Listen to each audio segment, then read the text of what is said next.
অষ্টম শ্রেণীর ক্লাস 8 এর সমস্ত গাইড বুক পিডিএফ আকারে সবার আগে কম সময়ে সুন্দর করে ডাউনলোড করতে হলে আজকের ভিডিওটি হলো তোমার জন্য। খুব সুন্দর করে কিন্তু পিডিএফটি তুমি পেয়ে যাবে।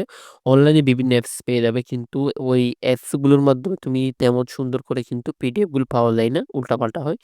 এজন্য আজকের ভিডিওটি তোমরা একটু ভিডিওটি সম্পূর্ণ দেখার চেষ্টা করো। এই অ্যাপসটি তোমরা কিভাবে ডাউনলোড করবে আমি ভিডিওর শেষ অংশ বলে দিব। অ্যাপসটা আসার মাত্রই তোমাকে এরকম একটি ইন্টারফেস দেখতে পারবে তোমরা। উপরে লেখাগুলো একটু লক্ষ্য করে, এখানে guide book, syllabus, text book এরকম বিভিন্ন লেখা আছে এখানে। তোমাকে এখানে অন্য কোথাও ক্লিক করবা না, শুধুমাত্র এখানে গাইড বুক নামে একটি অপশন আছে, এখানে এটার উপর একটা ক্লিক করতে হবে, ঠিক আছে?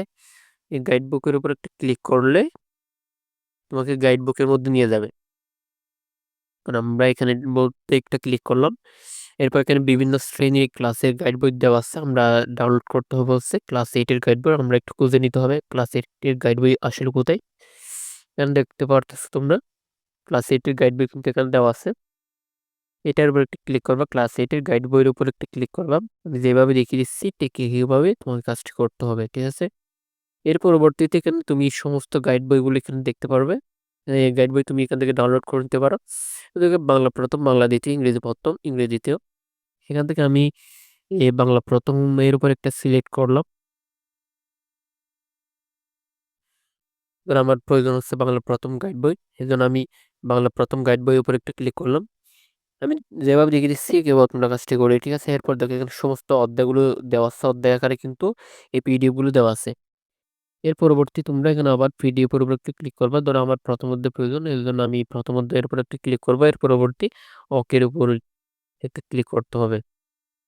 ওকে বাটনে ক্লিক করলে কিন্তু তোমার গাইড বইটি ডাউনলোড শুরু হয়ে যাবে, এবার কিন্তু তুমি তোমার সমস্ত গাইড বই খুব সুন্দর করে কিন্তু সবার আগে এই সুন্দর আকারে পিডিএফটি ডাউনলোড করতে পারো। অন্যান্য পিডিএফ গুলো তেমন সুন্দর হয় না, এই পিডিএফটা ঠিক আছে, এর জন্য তোমাদেরকে ভিডিওটি দিলাম। অ্যাপসটি তোমরা প্লে স্টোরের মধ্যে পেয়ে যাবে। প্লে স্টোর আসার পরবর্তী আপসার.com এটা লিখ করতে হবে। আমি যেভাবে দেখেছি এইভাবে সার্চ অপশন আসার পর আপসার.com লিখি, এর পরবর্তী ওপেনের উপর একটা ক্লিক করলে কিন্তু তোমার গাইড বই কিন্তু ডাউনলোড হয়ে যাবে। এখানে কিন্তু আমার কোনো ওপেন লেখা আছে, তোমার এখানে কিন্তু ওপেন লেখা থাকবে না, ইনস্টল লেখা থাকবে, ঠিক আছে? ইনস্টলের উপর ক্লিক করলে তুমি তোমার গাইড বই ডাউনলোড করতে পারো।